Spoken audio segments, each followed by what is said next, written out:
Okey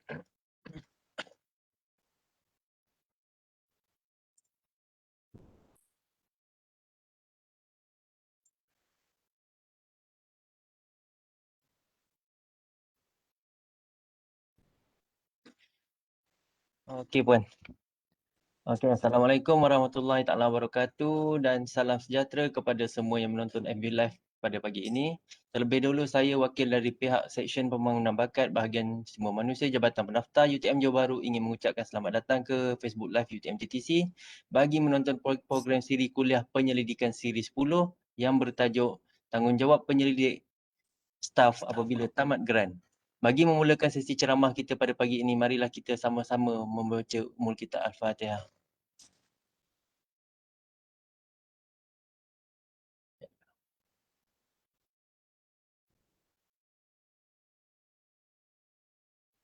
Amin, amin ya rabbal alamin. Tanpa melengahkan masa, saya menjemput penceramah kita iaitu Puan Nur Wahidah binti Samsudin dari Pusat Pengurusan Penyelidikan UTM Johor Bahru untuk memberikan perkongsian ilmu kepada kita semua. Dengan ini segala hormatnya dipersilakan Puan. Okey, terima kasih Encik Hamzah. Assalamualaikum warahmatullahi wabarakatuh dan selamat sejahtera. Saya Nur Wahidah binti Samsudin, penolong akaunten daripada bahagian keuangan RMC Johor Bahru. Untuk siri kuliah penyelidikan pada hari ini, tajuknya ialah tanggungjawab penyelidik apabila tamat geran penyelidikan atau tamat perkhidmatan. Jadi sebelum saya memulakan taklimat, saya minta kepada semua rakan-rakan penyelidik sekiranya ada soalan boleh terus tanya. Di mana pada sesi akhir nanti kita akan ada soal jawab. Kita akan tengok semula sekiranya ada soalan-soalan yang masih belum dijawab oleh rakan-rakan saya akan cuba jawab. Okey? Sebenarnya tanggungjawab penyelidik apabila tamat geran penyelidikan sedikit berbeza dari tanggungjawab penyelidik yang ingin tamat perkhidmatan. Jadi saya akan pergi kepada tanggungjawab penyelidik apabila tamat geran penyelidikan dulu.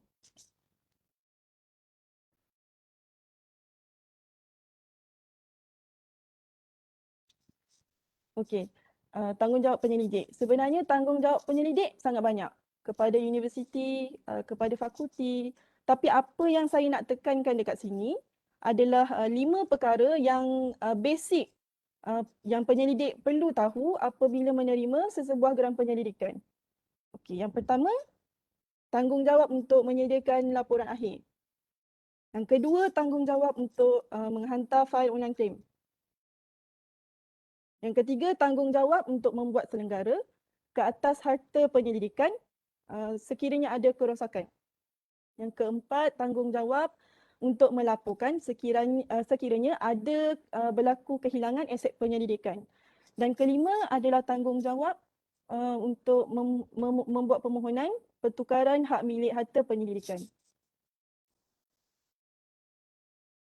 Okey, kita pergi kepada tanggungjawab menyediakan laporan akhir. Okey, penyelidik biasanya perlu menyediakan 2 jenis laporan akhir, which is laporan akhir pada sistem radis dan juga laporan akhir FRJS pada sistem migrant. Okey, untuk di sistem migrant ni untuk penyelidik yang ada terima geran FRJS lah. Kalau yang tak ada terima geran FRJS, jadi laporan yang dia kena sediakan adalah laporan akhir pada radis saja. Saya takkan sentuh terlalu detail berkaitan laporan akhir. Apa yang saya nak sampaikan kat sini, apa yang saya cuba nak sampaikan dekat sini, sekiranya penyelidik menghadapi masalah atau ada soalan berkaitan laporan akhir, silalah rujuk dengan research manager masing-masing. Kenapa saya tekankan perkara ni? Kerana masih ramai lagi penyelidik yang tidak tahu peranan research manager.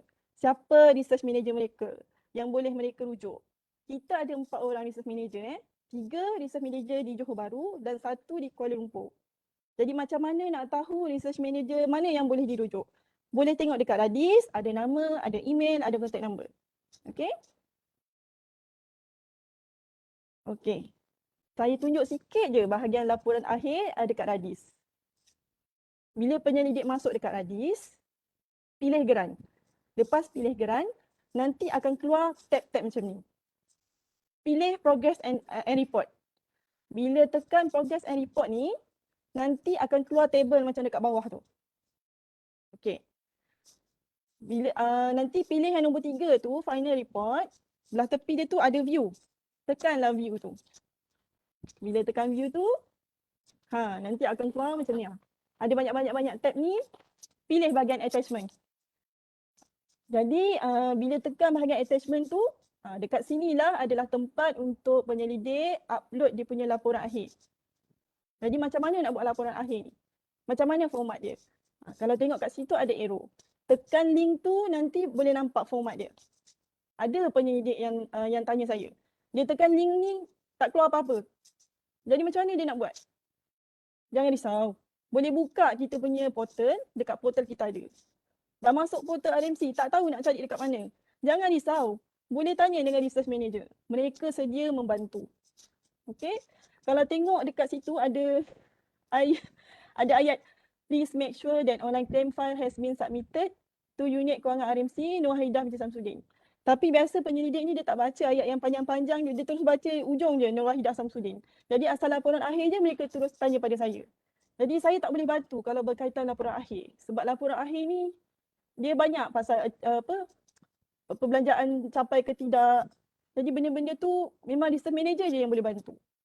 Jadi harap penyelidik jelas dekat situ. Okey, saya pergi pada poin kedua saya, penghantaran fail online claim. Apakah itu fail online claim? Fail online claim berperanan untuk menyimpan semua dokumen asal permohonan, pembayaran dan segala dokumen sokongan yang berkaitan online claim di Radis. Fail online claim perlu disimpan dan diselia oleh ketua projek sepanjang tempoh geran aktif. Satu fail online claim adalah khusus untuk satu geran, charge line, bot penyelidikan. Jadi penyelidik-penyelidik boleh tengoklah kat tepi tu ada contoh fail online claim yang kita harapkan penyelidik sediakan. Okay? Antara soalan-soalan yang biasa saya terima lah daripada penyelidik. Geran apa je yang kena sediakan fail ni? Jadi jawapannya, geran yang ada menggunakan tuntutan online claim. Kalau ada tuntutan online claim, maka kenalah siapkan fail. Dokumen apa je yang kena filekan? Jadi kalau selepas buat permohonan dekat UTM-FIN, penyelidik kena scan dan upload dekat Radis. Jadi apa yang penyelidik scan dan upload dekat Radis, itulah yang perlu difilekan kat dalam file online claim. Harap jelas ya. Okey, geran saya tak ada apa-apa belanja. Hanya ada bayar gaji RA je. Okey, gaji RA tak lalu online claim. Jadi tak payah siapkan file. Geran saya ada satu je file. Ada apa? Geran saya ada satu je claim bayar balik wang. Takkan nak kena buat file juga? Jawapannya kena. Walaupun satu je claim dia, kena. Okey? Okey. Untuk membuat file online claim, sila gunakan file keras hitam. Macam contoh ni. Jangan guna file kertas color kuning tu, jangan guna file color putih, janganlah guna file plastik color biru, tak boleh. Memang kena guna file keras hitam. Kalaupun ada satu je claim, kena juga file keras hitam, ada yang nipis punya, belilah. Ada. Okey. Bahagian depan file online claim, contohnya macam ni lah, kita nak ada pintu gerbang UTM, atas ada lambang, and then tajuk geran, project leader siapa, project duration, cukuplah. Itu info yang kita nak dekat muka depan file. Now, separator. Kita tak menetapkan kena pakai separator macam ni, cantik-cantik. Kita terima apa saja bentuk separator. Asalkan tuntutan ni semua disusun mengikut jenis. Okey? Kalau nak pakai kertas biasa, kalau nak pakai kertas indeks dalam file tu je boleh, tak ada masalah. Asalkan tuntutan tu diasing-asingkan mengikut jenis tuntutan. Bayar balik wang dengan bayar balik wang, invoice dengan invoice, travelling dengan travelling. Harap jelas ya. Okey, and then sebelah tu boleh tengok tulang file dokumen. Okey. Dekat tulang file dokumen ni, penting meletakkan nombor vote. Okey, apa tu nombor vote? Ramai lagi tak tahu. Nombor vote, nombor geran adalah benda yang sama. Macam mana nak tahu nombor vote tu? Tengok dekat charge line tu, 5 nombor belakang tu. Contoh macam yang ini 08H31. 5 nombor belakang itulah nombor geran, nombor vote. Harap penyelidik semua ambil maklum Jadi pentingnya tulis dekat sini sebab apa? Sebab dekat depan muka file tadi tak ada maklumat nombor vote. Dia ada tajuk dengan nama KP je. Jadi dekat sini adalah untuk kita refer nombor vote. Dan volume 1 lah. Kalau claim dia terlampau banyak jatuh sampai 2 file, then file yang kedua tu dia akan jadi volume 2.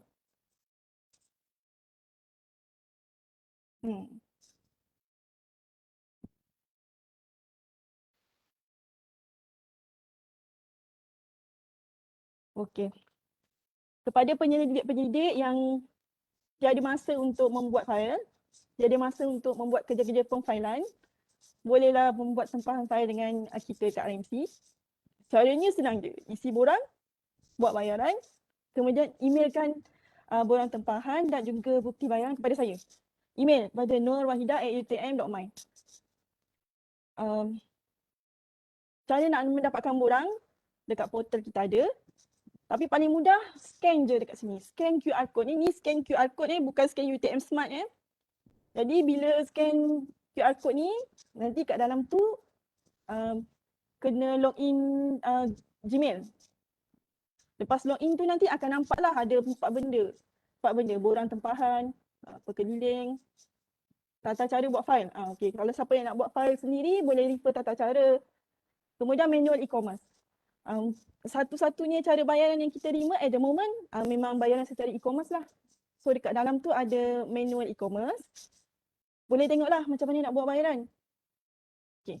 Sementara rakan-rakan penyelidik nak scan QR code ni, saya tunjukkan sikit lah. Sebelah tu, itulah dia contoh borang tempahan kita. Borang ni digunakan bukan sahaja untuk buat tempahan file, tapi kalau nak buat tempahan cop pengesahan bayaran, cop petak besar tu, ataupun cop sertifikat fotokopi merah tu, boleh gunakan borang yang sama. Bawah tu, nombor 1 tu, letaklah nombor vote. Saya dah bagi tahu tadi nombor vote tu apa? 5 nombor akhir. 5 nombor akhir kat charge line tu. Okay. And then bawah tu link untuk e-commerce. Boleh tekanlah kat situ nanti buka. Tapi ada penyelidik yang bila dia try tekan link tu dia ada masalah bila kita tanya sebab dia guna Google. Jadi saya rasa kalau nak bayar e-commerce tu silalah guna Mozilla. Saya rasa kalau Mozilla okey. Jadi kat bahagian bawah tu tanda tangan letaklah info KP. Okey, penting sebab kita akan double check. Sebab ada kes yang KP salah bagi nombor vote.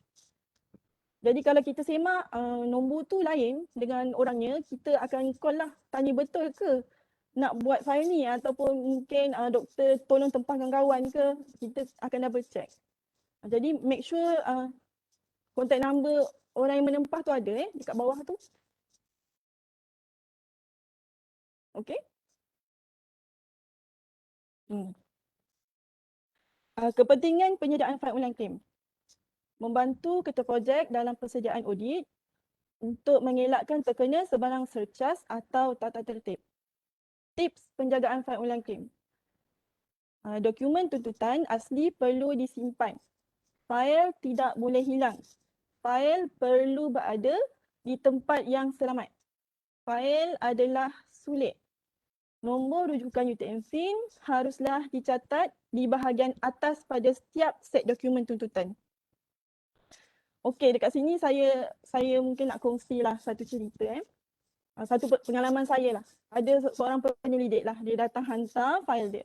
File dia dah lengkap ni, cantik. Betul-betul ikut macam spek yang apa yang kita nak. Cuma dia tak tulis nombor UTM-FIN dan dia tak separatekan jenis tuntutan. Jadi staff kita reject, staff kita tak terima. Jadi penyelidik ni marah lah. Dia kata takkanlah dia nak datang semula semata-mata sebab dia tak tulis nombor UTM-FIN tu. Jadi saya ajak dia masuk dalam, kita bagi dia meja, kita bagi dia komputer. Doktor siapkan kat sini, tak apa saya tunggu. Okey, dia cakap macam tu. And then dia pun buat lah. Hari dia datang tu, masa tu hari Khamis, dalam pukul 3 macam tu. Claim dalam geran tu tak banyak, lebih kurang 30 claim je. Tapi sampai pukul 4, semua orang dah balik. Tinggal saya dengan dia je.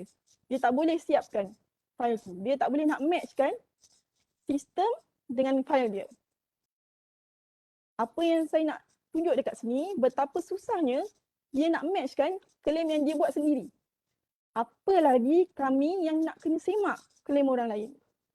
Jadi kat sini saya nak minta kepada semua penyelidik, bila buat klaim tu terus tulis nombor UTM PIN, terus masuk dalam fail.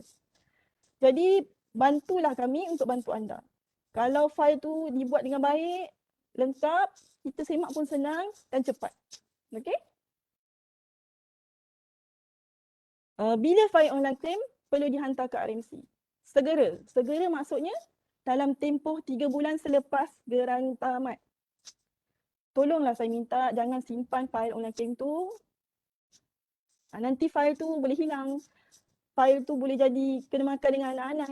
Yang paling tak best sekali, carbon dekat receipt tu dah hilang.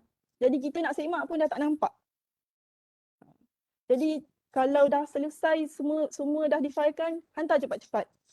Tak payah tunggu lepas 3 bulan. Kalau dah tak ada apa-apa nak beli, semua dah lengkap, hantar cepat-cepat. Okey? Okey, pengesahan penghantaran fail online claim. Bila kita terima fail dan bila kita semak, fail tu dah lengkap. Jadi saya akan terus buat pengesahan lah dekat dalam sistem. Kalau nak semak, pengesahan ni ada dekat bahagian bawah tempat upload laporan akhir tu. Tapi sebenarnya bila saya buat pengesahan tu, email notifikasi memang secara auto akan diterima lah oleh penyelidik. Dia inform yang fail tu kita telah terima dan fail tu lengkap. Kalau sebelum ni kita akan keluarkan memo pengesahan penerimaan fail. Jadi kereta projek kena uploadkan kat bahagian end report tu. Tapi sebab terlalu banyak kes yang memo hilang, KP lupa nak upload, tak terima memo yang staff kita email. Jadi kita tambah baik proses lah, kita terus buat pengesahan kat dalam sistem. Okey, kesan jika fail online claim tidak dihantar. Penutupan geran tidak dapat dibuat dengan sempurna. Kena ingat, walaupun penyelidik telah menghantar laporan akhir, tapi sebabkan dia tak hantar lagi fail online claim, status geran tu akan end without final report. Dia tak akan completed. Kedua, tidak dapat membuat pendaftaran geran baru. Itu straightforward lah. Nombor 3, tidak dapat membuat penukaran hak milik aset penyelidikan. Okey, kalau status geran tu bukan completed, aset bawah geran tu tak boleh dilupuskan. Ini selalu menjadi masalah kepada penyelidik-penyelidik yang masa dia nak bersara. Okey, bila dia nak buat lupus, kita semak status geran tu belum completed. Okey. Nombor 4, borang tamat perkhidmatan tidak akan disahkan oleh pegawai RMC. Okey, yang ini saya akan terangkan pada slide tanggungjawab penyelidik yang ingin tamat perkhidmatan nanti. Okey, penyelenggaraan aset penyelidikan. Apa itu selenggara? Penyelenggaraan dikategorikan sebagai perkhidmatan baik pulih atau naik taraf kepada peralatan bagi aset penyelidikan yang dibeli menggunakan mana-mana sumber peruntukan daripada UTM. Okey, sumber peruntukan daripada UTM. Penyelidik bertanggungjawab memastikan aset penyelidikan yang dibeli dalam keadaan baik. Okey, walaupun geran tu dah tamat, aset di bawah geran tersebut perlu diselenggara sekiranya rosak. Jadi ada penyelidik lah yang tanya, boleh tak kalau penyelidik lain nak selenggara aset yang dia beli? Jawapannya boleh, asalkan dengan pengetahuan penyelidik itu sendiri. Sebab dia yang kena bertanggungjawab ke atas aset tersebut. Okey. Penyelenggaraan aset penyelidikan dibenarkan dengan syarat. Pertama, mempunyai QPA. Kenapa mempunyai QPA? Sebab selenggara aset di bawah geran penyelidikan hanya boleh kalau untuk aset yang dibeli daripada sumber peruntukan daripada UTM. Okey. Kalau aset daripada harta UTM, dia mesti ada QPA. Jadi kalau aset yang dia nak selenggara tu tak ada QPA, maksudnya itu bukan harta UTM, dia harta persendirian. Which is kita tak boleh selenggara dan claim bawah geran research kalau harta persendirian. Kena tahu tu. Okey, nombor 2, mempunyai peruntukan dalam proposal. Of course lah, duit kena cukup kat dalam geran untuk bayar. Okey.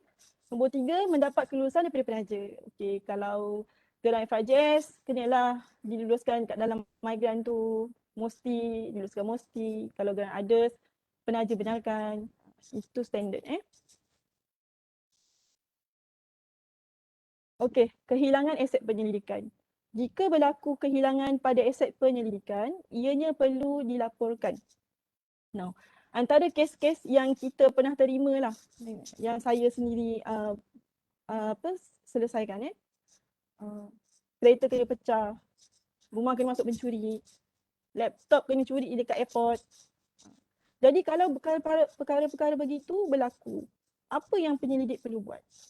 Pertama sekali, laporkan ke balai polis berdekatan. Ini standard. Kalau rumah kita masuk pencuri, kita akan pergi buat laporan dekat balai polis kan. Itu standard. Kedua, sebabkan yang hilang tu, yang kena curi tu adalah harta UTM, silalah buat laporan dekat bahagian keselamatan UTM. Ketiga, bila dah buat 2 laporan tu, kena majukan permohonan kat RMC. Laporan balai polis tu and then laporan daripada unit keselamatan.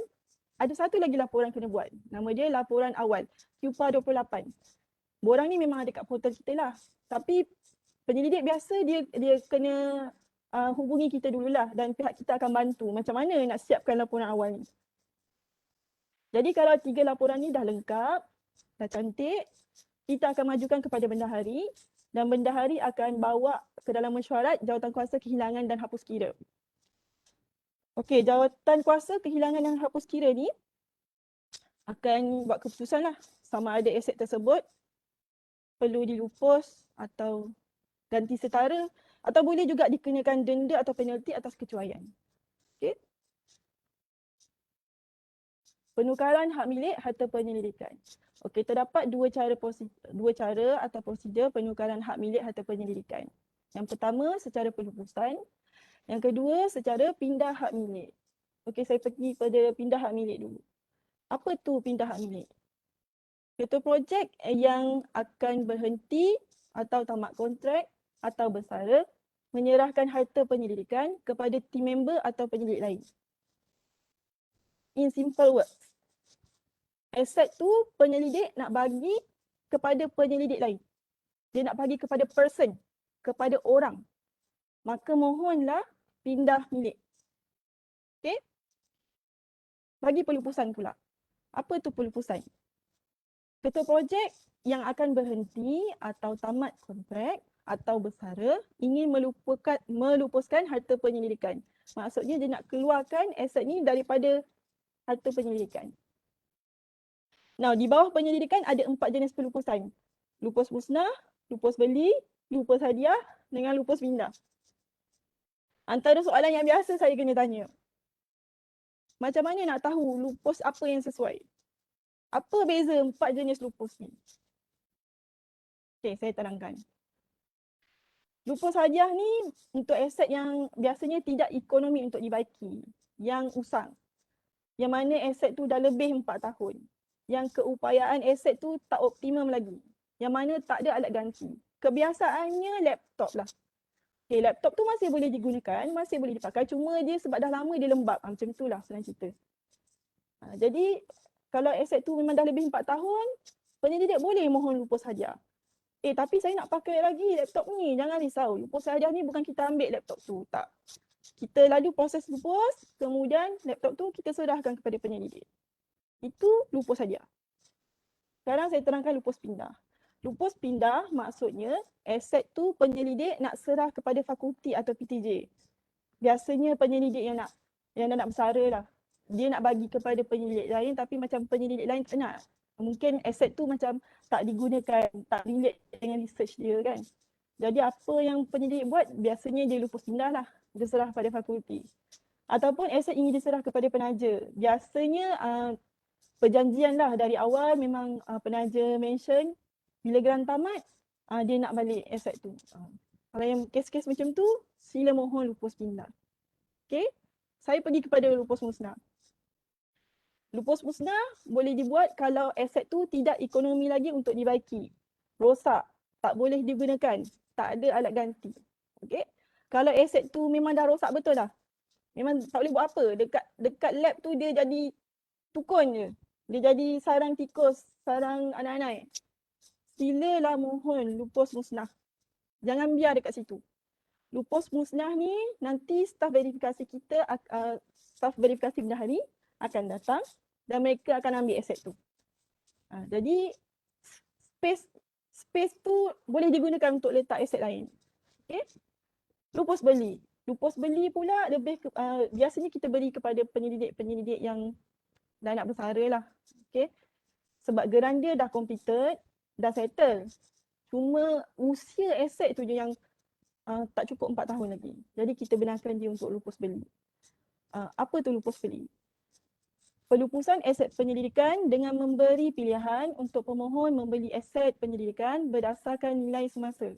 Contoh barang IT, laptop dan PC. Nilai aset penyelidikan akan ditaksir oleh pegawai bertanggungjawab. Aset penyelidikan yang dibeli kurang 4 tahun. Harga jualan aset penyelidikan akan dikira sebagai hasil universiti. Biasanya permohonan lupus beli ni bila penyelidik hantar, kita semak kalau lengkap, nanti kita akan kirakan lah berapa yang dia kena bayar, and then penyelidik tu kena buat bayaran dekat bendahari sana, and then dah habis bayar, kita serah laptop tu pada dia. Simple je. Tapi biasa untuk penyelidik yang nak bersara lah, atau yang nak buat kontrak tu baru kita bagilah. Okay. Lupa sebelum saya terlupa, suka saya ingatkan lah kalau aset-aset ni telah dimohon buat pelupusan, aset tersebut kalau selenggara tu tak boleh claim bawa geran research. Kena tahu. Ada kes time-time work from home macam ni, ada penyelidik kita yang macam sebab dia nak guna printer dekat rumah kan. Jadi dia hantar permohonan selenggara laptop, selenggara printer dengan kita. Jadi bila kita semak, printer tu dah 2 tahun dah dilupus saja. Jadi kita terpaksa reject permohonan dia. Sebab bila dia dah lupus saja, printer tu dah jadi bukan harta UTM, harta personal dia. Jadi kita tak boleh claim selenggara lah untuk harta personal. Kena jelasnya kat situ. Okey, permohonan lengkap penukaran hak milik harta penyelidikan. Okey, bagi pelupusan, apa yang dikatakan permohonan lengkap? Pertamanya kalau kami terima permohonan pelupusan harta ni, first kali kita akan semak usia aset tu.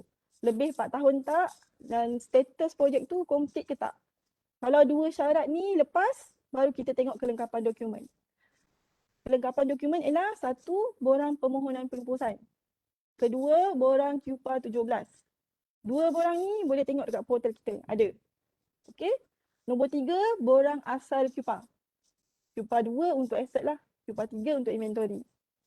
Yang nombor 4, justifikasi keperluan lupus pindah kepada fakulti, lab atau surat dari penaja bagi permohonan lupus pindah. Okey, yang nombor 4 ni kalau mohon lupus pindah lah memang ada extra sikit dokumen yang kita minta lah. Sebab dia kena justify. Dia nak bagi kepada lab mana, kenapa. Kalau dia nak bagi kepada penaja, kita minta surat perjanjian tu ke atau surat daripada penaja ke. Tapi yang standardnya kalau permohonan lupus, 3 yang atas tu kena ada. Borang permohonan lupus, borang QPA 17. Okey, masalah yang biasa saya dengar lah. Penyelidik tak simpan borang QPA 2 atau QPA 3 asal aset tersebut. Sebab dia dah hantar borang original tu kat dalam file online claim. Okey, suka saya ingatkan kepada semua penyelidik yang ingin membeli aset dan inventory. Bila kawan-kawan mengisi borang QPA 2 dan QPA 3, pastikan mengisi sebanyak 2 salinan. Sebab 1 salinan perlu dimasukkan dekat dalam file online claim dan dihantar. 1 lagi, penyelidik kena simpan. Kena simpan, dia macam surat beranak tau. Kena simpan sampailah aset tu nak dilupuskan. Okey?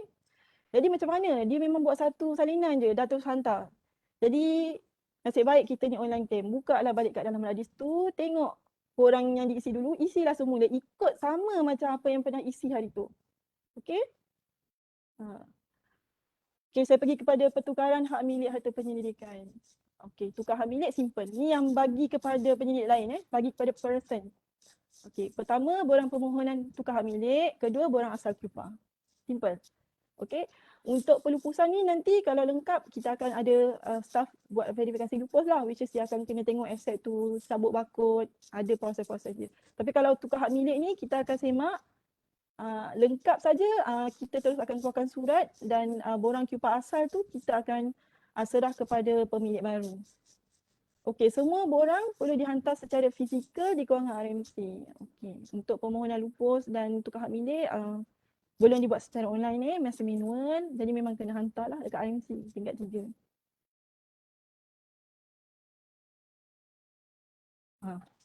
Okey, ini adalah contoh borang handover, borang pindah hak milik, borang kalau yang nak bagi kepada researcher lain tu.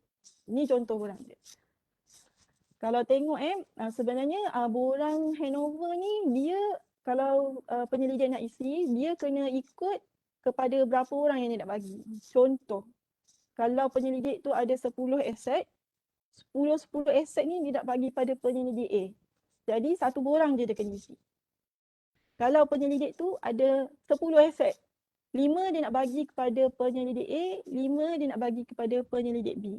Jadi dia kena isi 2 borang. Jelas Okey, saya tunjuk satu-satu. Dekat bahagian borang tu yang paling atas tu maklumat peserta projek lah kena isi. Nombor 2 tu maklumat penerima aset. Yang dia nak bagi tu kena isi nama dia, info dia dekat situ. Okey, nombor 3 tu list lah aset apa yang nak bagi. Kalau 2-3 aset cukup lah kat situ. Tapi kalau nak bagi 10 aset tak cukup, tambahlah attachment kat sebelah tu. Okey, yang nombor 4 tu kat situ adalah tempat untuk ketua projek tu chop dan sign. Dan bawah dia sikit tu adalah tempat untuk penerima baru tu chop dan sign. Tanda dia setuju untuk menerima aset tu. Okey, ini adalah contoh borang write off. Borang lupus. Tak kira apa jenis lupus yang dipilih, inilah borangnya, satu borang. Jadi lupus pula dia ikut jenis pelupusan. Contohnya kalau penyelidik tu dia ada beberapa aset. Separuh dia nak lupus musnah, separuh dia nak lupus hadiah. Jadi akan ada 2 borang permohonan lupus. Okey? Jadinya yang nombor 1 tu maklumat penyelidik lah, maklumat penyelidik. Yang nombor 2 tu isi kalau mohon lupus pindah je. Kalau lupus yang lain-lain tu tak payah isi. Sebab apa? Dekat sini kena isi macam contohnya dia nak lupus pindah kepada lab kan, pada makmal. Jadi kat situ kena letak makmal apa, alamat makmal tu, siapa ketua makmal tu, contact number ketua makmal tu kena ada. Okey, yang bawah tu list lah aset apa yang nak bagi. Kalau tak cukup, tambah dekat attachment sebelah tu. Bawah tu adalah tempat untuk ketua projek tu chop dan sign. Simple je. Okey, borang QPA 17. Dekat mana ada borang permohonan lupus, kat situ kena ada borang QPA 17. Jadi kalau ada 2 permohonan lupus, kena ada 2 borang QPA 17. Pastikan kalau dekat dalam borang lupus tu ada, kalau ada 5 aset, dekat dalam QPA 17 ni pun kena ada 5 aset. Isi maklumat-maklumat ni semua, isi sampai alasan memohon lupus. Alasan memohon lupus ni nak letak apa? Letaklah rosak, dah usang. Letak reason kenapa nak mohon lupus tu. Tapi tempat yang cadangan pemeriksa pelupusan tu sila tinggalkan kosong. Itu adalah tempat untuk staff kita, staff yang buat verifikasi tu. Dia yang nak kena rimak ke situ. Janganlah isi apa-apa. Bawah tu tanda tangan pegawai bertanggungjawab. Kat sini penyelidik kena chop dan sign. Okey, kepada penyelidik yang tak tahu, tak pernah beli aset, inilah dia. QPA 2 dan QPA 3 yang saya sebutkan tadi. QPA 2 kalau sesiapa yang nak beli aset. QPA 3 kalau siapa-siapa yang nak beli inventory. Okey, color dia mesti color pink lah. Kena isikan maklumat-maklumat dekat situ, maklumat aset tu. And then ada dekat pegawai tanggungjawab tu, ketua projek kena sign dengan chop. Dekat bahagian penempatan tu, ada kena signature sikit. Now, bahagian penempatan tu, saya minta sangat kepada semua penyelidik, bila isi bahagian penempatan tu, sila isi nombor blok. Contohnya kalau pengarah kita lah, dia beli laptop dekat penempatan tu sila dah tulis F54, bilik pengarah RMC. Kenapa? Sebab kami kena daftarkan aset tersebut dekat dalam sistem. bila kita nak daftarkan, penempatan tu dekat dalam sistem UTM-FIN tu, dia letak nombor je. Jadi kalau penyelidik letak kat situ makmal kimia, kita pun tak tahu makmal kimia yang mana ni, banyak makmal kimia. Jadi nanti penempatan yang kita daftarkan tu nanti tak sama, salah. Jadi penting letak jelas-jelas kat situ, letak dekat mana. Bangunan, letak bangunan, nombor bilik, letak. Okey, maklumat-maklumat yang atas tu paling banyak saya kena tanya. Contohnya nombor barkod. Kalau masa nak mohon, nak buat permohonan beli aset, nombor barkod tu memang tak ada. Sebab bila mohon, nanti staff kita akan buat verifikasi. Bila staff kita buat verifikasi tu, baru dia bagi nombor barkod tu.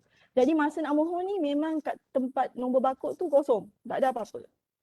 Bawah tu nombor vote. Nombor vote tu saya dah terangkan tadi. Nombor vote tu apa? 5 nombor belakang. Ingat nombor vote tu 5 nombor belakang. Nombor voucher bayaran. Yang ini pun sama. Bila kita dah lulus, baru keluar nombor voucher. Jadi kalau masa penyelidik baru nak mohon, nombor voucher tu memang tak ada lagi. Biar je kosong. Tak ada masalah. Okey, satu lagi penyelidik selalu confuse nombor siri pembuat dengan nombor siri pendaftaran. Nombor siri pembuat tu, nombor siri aset tu lah. Refer lah dekat aset tu ada nombor siri kan. Ada aset yang memang ada lah. Kalau beli kerusi, biasa kerusi tak ada lah kan nombor siri. Tapi biasanya ada lah kalau komputer, laptop mesti ada nombor siri. Habis nombor siri pendaftaran tu apa? Nombor siri pendaftaran tu sebenarnya nombor pendaftaran untuk borang QPA tu. Macam mana nak tahu? Macam mana tak nak tahu? Macam mana nak isi borang nombor siri pendaftaran ni? Benda ni ada dekat dalam perkeliling. Penyelidik kena tahu. Jadi saya nak ambil kesempatan lah. Memandangkan saya tengah bagi talk ni, saya nak ajar macam mana cara penulisan nombor siri pendaftaran. Okay. Saya ambil contoh 2 geran. Okay, saya pinjam geran 4J400 dengan geran 4S096. Dimulakan dengan J sebab JB. So kalau KL, K lah. Nombor PTJ. Macam mana nak tahu nombor PTJ? Pergi tengok dekat charge line tu. 4 nombor tengah tu, ambil 2 nombor belakang tu. Contohnya yang geran atas tu J09. Kalau geran bawah, dia akan jadi J44. Okay. Kemudian slash, letaklah nombor geran. Nombor geran sama dengan nombor buatnya 4 nombor belakang yang saya cakap tadi. 4J400 ataupun 4S096. Kemudian slash, I untuk inventory, H untuk harta. Kemudian slash, tahun beli. Kalau tahun ni, then 21. Kalau tahun depan, 22. Kemudian slash, alat keberapa dia beli pada tahun semasa. So kalau pertama, 1 lah. Kalau kedua, then 2. Okey, contoh Contoh bulan ni penyelidik beli printer. Printer harga 600, which is inventory. So dia punya QPA akan J09, 4J400, I21, 1. Kemudian dia beli scanner. Scanner pun harga 500 lebih. Okay, which is inventory juga. So dia akan jadi J09, 4J400, I21, 2. Lepas tu minggu depan dia beli pula laptop harga 5,000 lebih. Which is harta. Jadi kalau harta J09, 4J400, H21, 1. Bukan 3 Banyak yang penyelidik yang confuse. Dia sambung je inventory tu dah 1, 2, bila harta terus nombor 3. Bukan. Bila harta, dia adalah harta yang pertama. Dan diikut tahun. Bila tahun depan, 2022, dia jadi akan 1 balik kalau ada beli apa-apa aset atau inventory. Jelas Okey, sekarang saya pergi kepada tanggungjawab penyelidik apabila tamat perkhidmatan. Okey, pertamanya menyediakan laporan akhir. Keduanya, menghantar fail online claim. Ketiga, pertukaran kereta projek. Keempat, penukaran hak milik harta penyelidikan. Kelima, borang tamat perkhidmatan. Okey, nombor 1 dengan nombor 2 tu samalah macam penyelidik lain. Laporan akhir memang kena hantar, fail online claim pun memang kena hantar. Jadi saya terus pergi kepada pertukaran kereta projek. Okey, pertukaran kereta projek. Kepada penyelidik yang dah nak tamat perkhidmatan. Sekiranya pada tarikh tamat perkhidmatan tu masih ada geran yang berstatus aktif. Okey, status dia masih aktif. Masa nak bersara tu, date tu, geran tu lama lagi dia nak aktif tu. Jadi silalah buat permohonan pertukaran kereta projek kat dalam sistem Radis. Okey. Lepas dah mohon pertukaran ketua projek baru, fail online claim bagi geran tersebut silalah serahkan kepada penyelidik baru tu. Sebab penyelidik baru tu nanti dia akan sambung lah kalau ada nak beli apa-apa bawah geran tu. Kemudian dia juga yang responsible untuk hantar fail online claim bila geran tamat. Nombor 3, pertukaran hak milik, aset dan inventory. Jadi sekiranya di bawah geran tersebut ada buat pembelian aset atau inventory. Jadi kena mohon pertukaran hak milik. Kena tukarkan hak milik tu kepada ketua projek baru. Sebab ketua projek baru tu dia responsible untuk aset tu. KPM nak pencen ni dia dah tak pegang lah. Once dia dah buat tukar hak milik, dia dah tak pegang. Nombor 4, penyerahan aset dan inventory. Okey, bila dah buat pertukaran hak milik, aset tu kena serahlah kepada ketua projek baru. Jadi ketua projek baru ni dia responsible. Kalau ada kehilangan, kalau ada kerosakan, itu semua bawa responsible ketua projek baru. Kena tahu penyidik-penyidik yang nak bersara ni.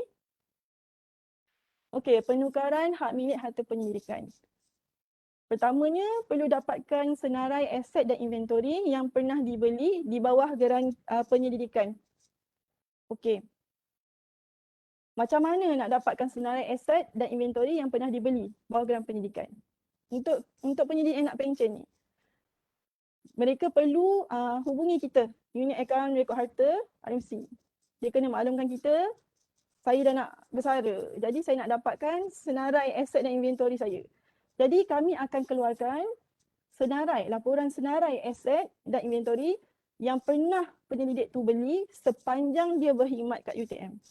Jadi kalau penyelidik yang ada banyak geran, kalau yang tahu memang ada banyak dia beli aset dan inventory, silalah maklumkan awal kepada kita. Sebulan, 2 bulan, 3 bulan lebih awal. Sebab semakan kita tu akan mengambil masa kalau geran tu banyak. Jadi sebab semakan kita tu secara manual, kita kena semak satu-satu ledger. Jadi janganlah besok nak pencen baru hari ni datang nak minta senarai daripada kita. Sila maklumkan awal. Okay? So bila dah dapat senarai aset dan inventory daripada unit kita, penyelidik kena decide yang mana dia nak lupus, yang mana dia nak pindah milik. Isilah borang macam yang saya tunjuk tadi. Isi borang, kemudian hantar kepada kita. Jadi bila kita terima borang tu, kita akan semak. Kalau dah tak ada masalah, yang lupus tu kita akan pergi verifikasi lah. Yang pindah milik tu, kita akan proses pindah kepada penyelidik lain. Jadi bila proses-proses ni semua dah selesai, kita akan keluarkan satu memo pengesahan dari kewangan. Okey, memo pengesahan ni adalah mengesahkan yang penyelidik tu dah tak ada lagi hutang pendahuluan, fail online claim dia pun semua dah hantar dan semua aset-aset yang pernah dia beli telah pun dilupuskan dan dah dipindah milik. Dia dah tak ada hutang lagi dengan RMC. Itulah pentingnya memo pengesahan dari kewangan ni. Dia colour kuning. Jadi penyelidik yang nak bersara ni, aim dia adalah nak dapatkan memo tu. Okey? Okey, borang perakuan meninggalkan perkhidmatan. Kepada penyelidik lah yang nak bersara, yang nak tamat perkhidmatan yang nak tamat kontrak, yang nak letak jawatan. Inilah dia borang yang PSM akan bagi. Kita panggil borang clearance. Sebenarnya dia banyak line tapi saya letak 2 yang penting je. Muka depan dengan tempat untuk pengesahan daripada fakulti-fakulti lah. So yang muka depan tu memang kena isilah info, reason kenapa nak berhenti tu. Okey, yang sebelah yang tempat petak tu itulah yang tempat pegawai daripada RMC kena sahkan. Jadi kalau penyelidik tu datang nak minta sign daripada pegawai RMC, dia tunjuk memo pengesahan daripada kewangan kita tu, pegawai biasa dia tu sign je. Dia tahu dah tak ada hutang. Okey, tapi kalau penyelidik datang bagi sekeping saya nak minta sign, memang dia akan diminta untuk pergi jumpa dengan unit kita, selesaikan dulu apa yang belum selesai. Dapatkan memo tu dulu, baru datang balik pergi jumpa dengan pegawai untuk dapat tanda tangan. Jelas ya? Okey, ini peringatan. Peringatan audit aset penyelidikan. Penyelidik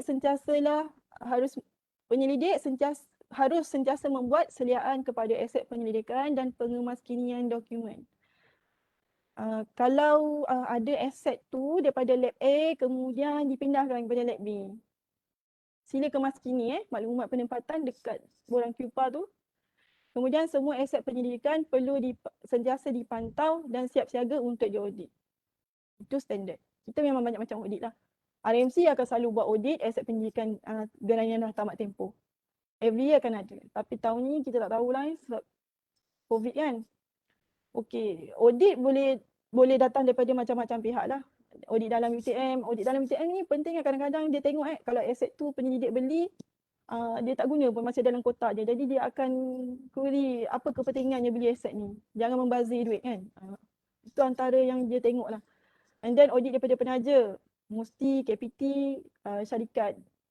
Biasanya itu yang standard lah. Tapi yang kita paling concern kan ialah bila ada audit daripada Jabatan Audit Negara. Kenapa?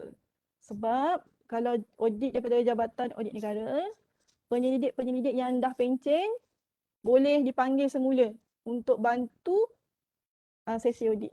Kena tahu tu. Walaupun dah bersara, dah buat pindah bilik, dah lupus aset, masih boleh dipanggil untuk bantu sesi audit Jabatan Audit Negara. Jadi kena tahu.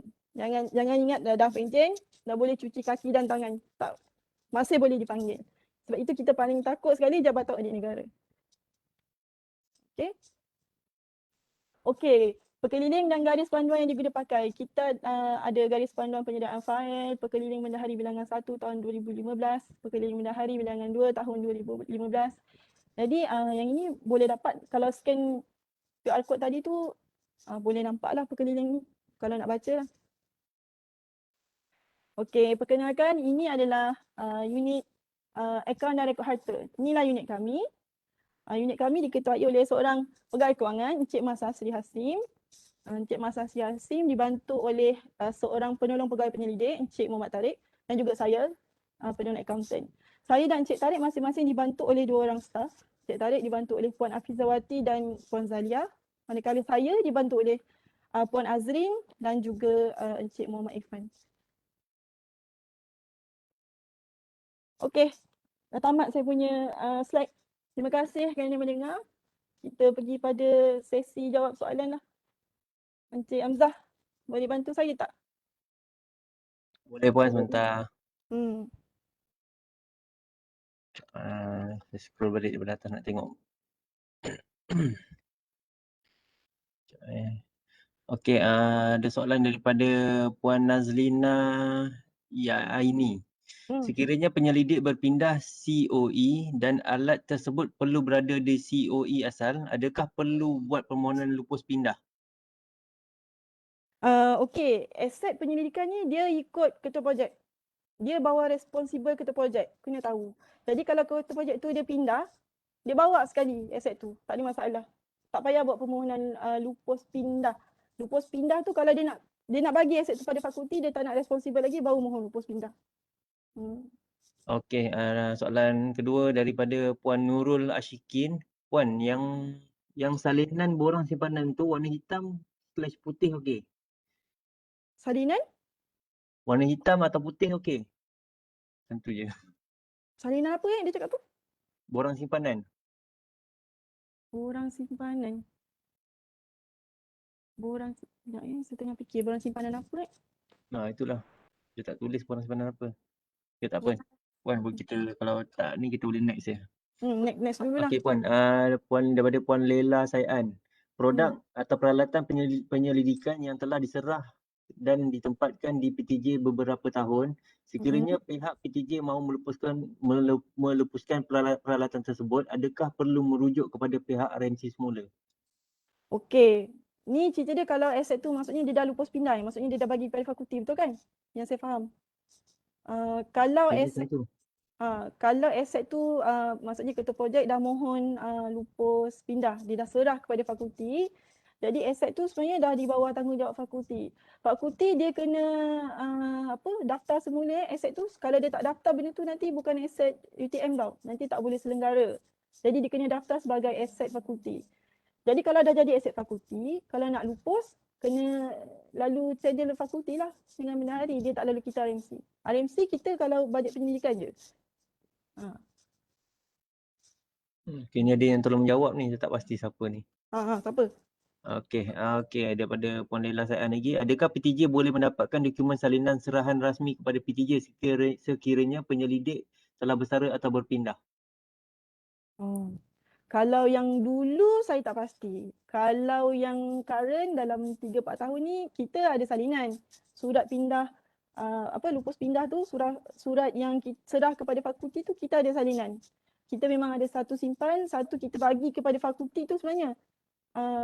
Untuk KP tu. Jadinya kalau yang lama-lama tu saya takut serahan tu dibuat secara tak betul lah. Maksudnya bukan flow yang betul. Dan itu yang kita risau sebenarnya. Kalau yang itu memang tak ada dokumen. Okey Puan, saya dah tak nampak ni ada soalan lagi ke tak ni? Dah tak ada ni kot. Sebab ada yang Oh, dah tolong menjawabkan ni. oh, Alhamdulillah. Mudah kerja saya. Okey Puan, dah habis eh? Okey, dah Okey. settle. Okey. Okey, syukur alhamdulillah di atas perkongsian yang bermanfaat itu sebentar tadi. Semoga ilmu baru yang kita perolehi pada hari ini dapat diaplikasi secara baik dan dalam melaksanakan tugas dan yang diberikan kepada kita. Dengan ini berakhirlah sesi perkongsian kita. Saya selaku wakil dari pihak penganjur ingin merakamkan setinggi-tinggi penghargaan dan jutaan terima kasih kepada penceramah kerana sudi meluangkan masa dan tidak lupa juga kepada hadirin sekalian kerana sudi mengikuti program ini sehingga tamat. Sekian saja saya sudahi dengan wabillahi taufiq wa hidayah. Wassalamualaikum warahmatullahi taala wabarakatuh. Sekian saja, terima kasih. Ya, salam. Terima kasih.